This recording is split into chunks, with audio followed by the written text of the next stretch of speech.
और एक जो उद्देश्य है इस कार्यक्रम का कि आप रोजगार के क्षेत्र में भी कुछ नया हासिल कर सकें।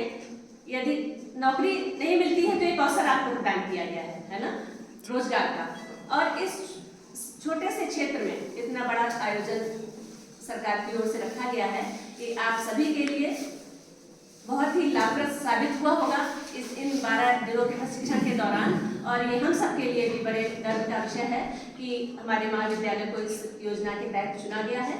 और बहुत ही लगन से और मेहनत से जो इस कार्यक्रम के आयोजन कर रहे हैं समन्वय और इस महाविद्यालय के नोडल अधिकारी डॉक्टर गुप्ता जी ने पूरे परिश्रम से, पूरे मनोयोग से आपको इस समय का सदुपयोग करने के लिए आपको अपना पूरा समय दिया है। हम ये उम्मीद करते हैं कि आप नई ऊंचाइयों को छुएंगे, कुछ ऐसा हासिल किया होगा, उससे अपना भविष्य में अपने रोजगार तलाशेंगे। नहीं कुछ तो बहुत कुछ रोजगार की दिशा में। मान लीजिए अभी आपको लगता है कि हम अभी प्रारंभिक स्टेज पे हैं, हम बहुत अभी उम्र में छोटे हैं, तो आप एक पृष्ठभूमि तो यहाँ से मिल गई है, आपका एक खाका खिंच गया है दिमाग में कि हम हाँ इस तरह से हम आगे चलकर कर सकते हैं। तो मेरी शुभकामनाएं हैं आपको भविष्य के लिए कि आप भविष्य में अच्छे उद्यमी बने और इस क्षेत्र का नाम रोशन करें।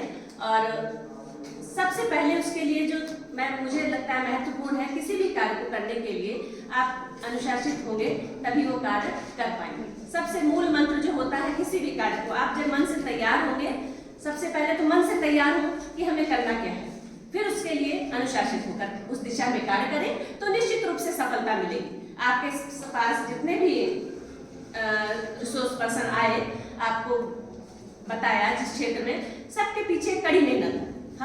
हम उस क्षेत्र तक पहुंचना चाहते हैं, हम किसी को देखते हैं लाइक होते हैं कि हम भी ऐसे ही हो, हमें उसके पीछे का श्रम नहीं दिखाई देता है ना। तो आप बिल्कुल भी घबराएं नहीं और एक दिशा तय कर लें और उस दिशा पे चलते रहें।